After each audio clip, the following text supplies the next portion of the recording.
And hey everyone, it's Ben Hardy here, and in today's going to be reviewing a 2023 Ford Transit. Before we get into this video though, a huge shout out and thank you to the Larry Miller Ford Lincoln here in Provo for giving me some time with this Transit. I'll include a link to their inventory in the description down below so you can check out what they have currently. If you have any questions or need any help, just ask for John Jenks. And then on a side note, if you want to save time and money the next time you purchase a car, link to my car buying guide in the description down below. Let's get into it.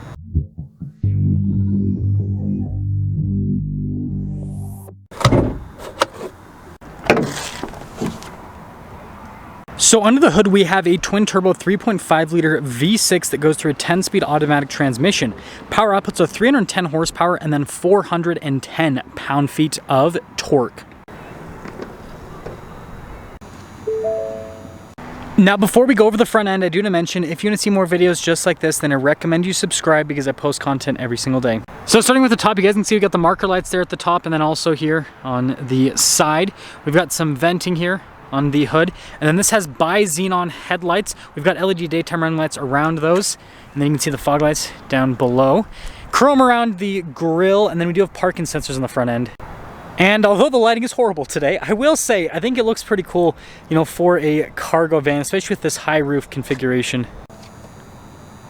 Coming around the side here, our tire wheel setup is 205, 75, 16 in the front, and over in the rear, and you guys can see this is a dually. But anyways, taking a look at the wheels themselves, again, pretty basic with the design. What I will say though is I do like the fender flare there. Of course, we got the trailer style mirrors. We'll go over those a little bit more later. And then also got this like cladding here along the side. And then look how big the fender flare is there to accommodate the fact that this is a dually. And then also we do have leaf springs there in the back. And then taking a look at the side, here's your full side view. And something that I want to mention is I just recently reviewed the new Sprinter, and this compared to the Sprinter definitely looks like it sits quite a bit lower. But something to mention is they do have like an off-road adventure version of the Transit. If I ever have a chance to review one of those, I will. So taking a look at the key fob, you guys can see we've got our unlock function or lock function, and then this is the unlock for the rear, and then just the Ford logo there on the back. And speaking of back, well, let's open her up. So this door first, and then we've got the other one as well. And, ooh. Now one more feature I want to show you guys is this lock/unlock feature. You guys can see it's attached to this right here. So right now this is as far as the door will open. But if we have it unlocked, as you can see what's happening with this other side, then we can open up the door completely. So if you're loading something up that's super wide, then this would help out. One last thing, this is really cool. Look at this. This is for the door to attach to, so then the door does not move. That is freaking awesome. Anyways, we can pull this back here, and then it just locks back into place once you pull it back. Anyways, we got the old man slippers on today, and, well, popping into the back here, we got a lot happening. So first off, I can stand up all the way, which is awesome. We've got tons of space back here, and if you're wondering, we have 4,660 pounds of payload capacity, so you could fit just like a bunch of stuff here in the rear. There's also lights at the top. It looks like, yeah, here as well. And then this one happens to have a partition in the back, so then separate from the driver area, which looks like there's just a little pull tab here to open up. So I guess, I'm guessing it's locked as to why I can't actually open it. But I mean, obviously that would allow you to like get back here. One last feature with these doors before we close them. Notice how I can't move the door at all. And that's because I have it in the lock function, so, well, that's too much. There we go. So you have it in the neutral function if you want to be able to close it normally. Unlock is to, like, pull it off. I mean, these doors are fancy. They've got a lot of cool tech built in to them. Anyways, as for the rest of it, you guys can see taillights, pretty basic stuff here. We've got all of our badges, and it just snowed. That's why this is so dirty, if you guys are wondering. Parking sensors there at the bottom. We got a recovery hook there at the bottom as well, actually. And then just taking a few steps back, there's kind of like your rear view. And, well, no cargo van review is complete without showing you guys the side door. I don't need to pop back there again, but you also have a sliding side door. Now taking a look at the front door panel, you guys can see pretty basic with the material used. Again, this is ultimately like a work truck, but it's a van, if that makes sense. Anyways, all of our window controls, the mirrors do have blind spot monitoring, and they are these massive mirrors, as you can see. And then we've got tons of storage here in the door panel. And then here are the front seats. as you can see, cloth. Driver one is power adjustable. And then we got a little bit of storage here. We've got our light control. That's for your mirror adjustment. And then we have a little cup holder right there.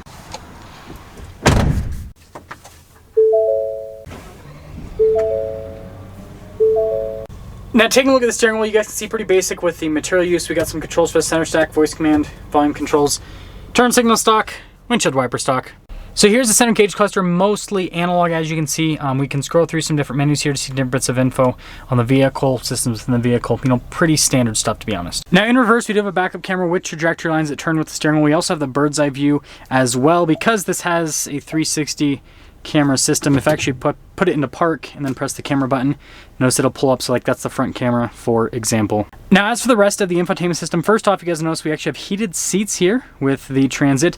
We also have a dual zone climate system. It's kind of hard to see because the lighting, sorry about that. It's also because the nav screen is massive, but we have drive modes too. Notice we have a normal, we have an eco, slippery, tow haul, and then a mud ruts, and I like how it has this like weird little animation for all of the different modes. That's definitely unique, but I don't know, I think it's pretty cool. And then down below, that volume control, and then you guys can see with the drive mode select, that's for your defroster camera button, and then your parking assist, and then with the hazard lights, 12 volt there. And then we got the shifter for the 10-speed with the manual function here on the side. And then you guys can see we've got all of our cup holders and some more storage right there. Speaking of storage and outlets, you can see another one on the dash, like tons of storage here on the dash. And then we also have our glove box as well.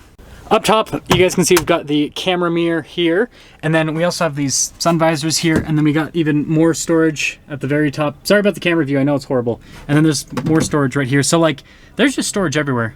And then if I do this, this will unlock that little door, so then we can basically get into the back, despite the fact that it has a partition. So I guess this is a kidnap. Okay, I'm just kidding. I went too far there. So here's a quick look at the window sticker. You guys can see this is a 2023 350 HD, and here's all of the optional equipment. Base MSRP $59,000, total MSRP on this one $69,445. And let's sum things up.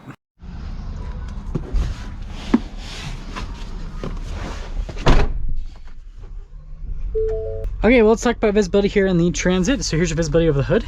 Both the mirrors do have blind spot monitoring. And, well, yeah, there's not a lot to see out throughout the rear. But at least that's why the camera rear view mirror is so beneficial, because, like, normally we would have zero visibility out of the rear, but now we at least have that amount of visibility out of the rear. I will say this is one big boy. It is definitely a little bit to handle, but it's honestly not super bad because you're so, like, far forward that it makes it so that it's pretty easy to drive overall.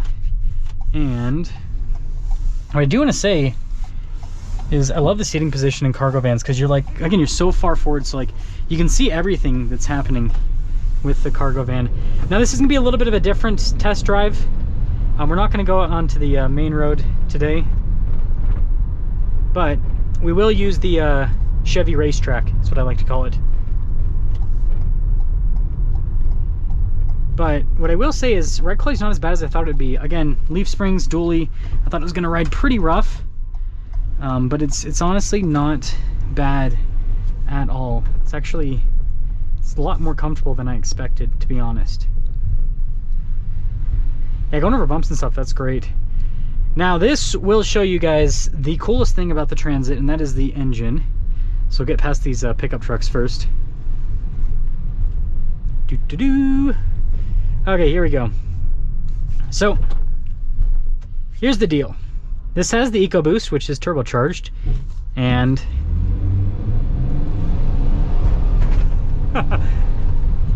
you can see this thing moves. Again, that wasn't even full throttle, that was partial. It was like probably like 75% into it. I've reviewed the Sprinter, I've reviewed the new Ram ProMaster, so I am a cargo van pro. I don't know where I'm going with there. But seriously, here's the deal. I like all the vans for different reasons. The thing that I like about the Transit the most is the powertrain. The Ram's powertrain, although it's a lot better because it's got a upgraded transmission for 23 now, it's lethargic compared to this. I mean, this with the turbochargers and everything, I mean, this thing just hauls. And then, you know, the diesel in the Sprinter, I really am a big fan of it, but this just has more power, more torque than the diesel. So although the diesel is really good for what it is, this has 2 more cylinders, and it's just a more powerful engine. And so I'd say for a cargo van, this is my favorite powertrain. And you know, I'm gonna hold my like opinion, I should say, until I review the Transit with the like new off-road adventure package. I don't want to decide if I like this more or if I like the Sprinter more. I've kind of kicked the ProMaster out because it doesn't have all-wheel drive. Ram, put all-wheel drive with the ProMaster. Anyways, let me know what you guys think. Look how easy this is to park with the 360 camera system, by the way. Ooh, let me know what you guys think about the new Ford Transit.